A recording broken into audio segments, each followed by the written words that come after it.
Sir, sino po sila, sir? Ako si Cloud de Guzman. Okay, Sir Cloud, anong auto tong dala natin, Sir Cloud? So ngayon, ang auto natin ngayon, auto ko pala, meron tayong Honda Civic FD 2006 V variant. V variant. Ito, boss, usapang history muna tayo, Sir Cloud. Very curious sa mga auto natin, paano po ba nahilig sa pagkukotse, boss? Sige. Dati kasi nung bata ako, napanood ko yung Too Fast, Too Furious. So parang na-curious ako nung bata ako. Tapos hanggang sa naglaro na ako ng mga Need for Speed, ganyan, nung bata ako. Hanggang sa doon ako nag-customize ng mga body kits, mga mugs, gano'n. So, doon ako nag-start na mahilig sa sasakyan. Sa kotse na. So ngayon, boss, totoo na yung minumodify mo? Totoo na, boss, pero Magastos, yun na lang. Pag sa video games, libre lang eh. Libre lang, no? I-grind mo lang eh.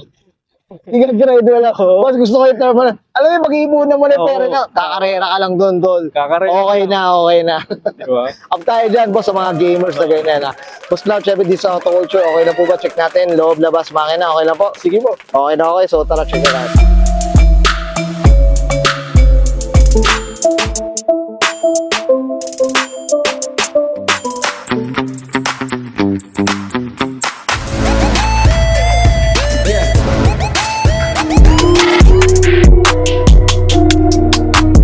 Okay, usapang interior tayo, Sir Cloud. Ano meron dito, boss? Sige po. So ngayon sa interior ko wala naman masyadong nabago. So napapansin niyo yung steering wheel ko iba. Naka-quick release na rin siya. Okay. So naka-Momo steering wheel tayo with suede.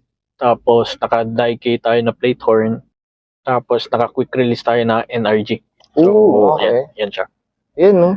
Ang ganda din talaga ng suede, Sir Cloud, eh, no? Tapos interior wise, meron tayong head unit lang na Android. And yun lang yung napalitan. Kumbaga yung basic na kailangan, Basic boss, lang. no? Basic lang. Tapos malinis na lang. Oo. That's it, no? Oo. Tsaka, boss, ang ganda nung ano niya, yung interior na gray. Gray siya Gray kasi siya. the variant siya. Okay. Yeah. Kasi mostly, pag nakikita natin yung FD, mga auto, alam na, may blue. May diba? blue, Yan, yung parang medyo natural na kulay kaagad. Malinis lang din talaga. Walang borloloy dito sa loob ng auto neto ni Sir Cloud. Okay. Boss, okay na tayo dito sa loob. Check natin labas. Okay na po? Okay. So, tara. Sige, boss. Tough long battery. Tough and long lasting.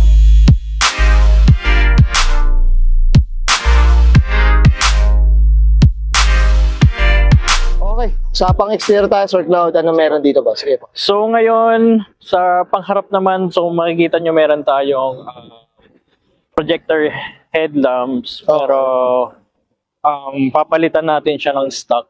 So gusto ko magbalik sa stock para mas maangas tignan. Ganun. Oo, mas malinis, Mas boss. malinis Mas tingnan. malinis na rin. So ngayon, yung kits natin, Mugen 1 siya. Okay.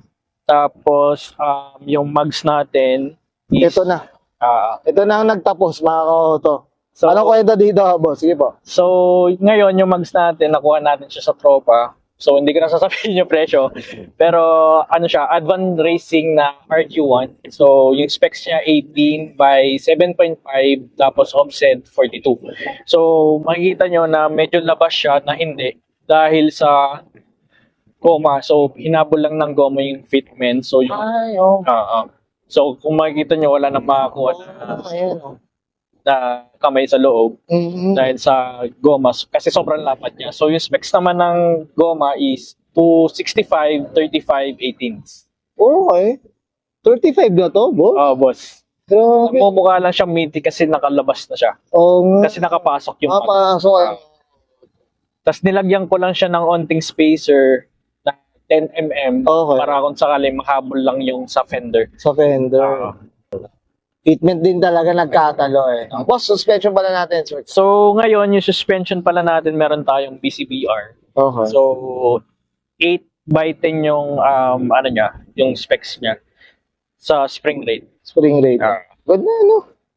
Ganda ng tinding mga auto. Siguro nagkatalo, ganda rin talaga ng tinding ng auto. Eto. Boss, usapang kulay, napakaganda ng kulay. Ano kwento sa kulay? So ngayon, yung kulay natin, nakuha ko na siyang ganito. Tawag sa kulay na to is Milano Red. Okay. Pero ano pa rin ng kulay, no? Himas-himas na lang. Pwede pa eh. Pwede pa eh. Detail lang. Idadagdag sa detail. Ano sa detail mga auto eh.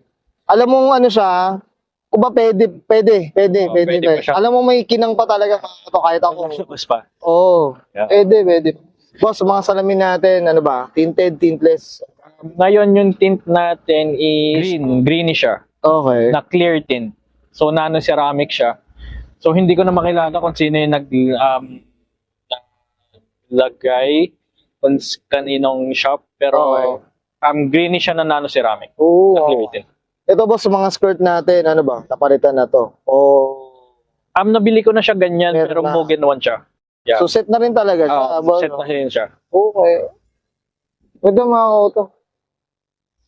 Ito yung tindig sa likod mga auto. Ganda. Kung, Saan? kung mapapansin nyo, boss, dahil Oo. sa fitment, makikita nyo, na ano na yung, Oo, yung gulong, no? ah, Nakakadkad eh. Oh. pero normal na lang din sa akin yan kasi Oo. ginusto ko naman yung fit. Oo nga. Para Eh, yung tindig. ano naman, may panggastos naman daw si Boss Cloud. Hindi naman. Hindi naman. So, sa mapter natin, Kakimoto na N1 Red Badge. Uy, okay. Kakimoto siya. Ayan. Oo. Yan. Yun, talagang, nakalabas si Red Coach, mga So, yan. So, sa plate number D3, na plate holder, tapos stock na emblem. So, stock lang naman yung malilinis lang din, boss. Uwi-uwi lang. Ah. Yan, that's it. Boss Cloud, okay na tayo dito sa labas. Check natin engine. Okay Alright, na? sige. So, tara. Okay, sa pang engine bay tayo, Sir Cloud. Ano meron dito, boss? So, ngayon, meron tayong R80 na stock lang naman. So, onting modification lang ang ginawa natin. So, full exhaust, kay JD Mufflers, shout out. Then, meron tayong air intake na K&N, galing din kay JD. Tapos, Porta battery. Oo, nga. Shout out kay Boss Carlo. Oo. Then- Ito ng kulay ng Varta, boss. Puti ba? O gray? Puti siya. Puti. Tapos, meron tayong battery terminal lang para malinis tingnan. Malinis tingnan. Tapos Cusco na battery tie down. Tapos Cusco rin na strut bar. Pwede na. Combo na, mga Tapos lastly, meron tayong skunk na Alphard na aluminum radiator. So yun. Malinis na. Tapos remap lang, yun lang. Oo. Boss, sino bang nagre-remap sa atin, boss? Shoutout.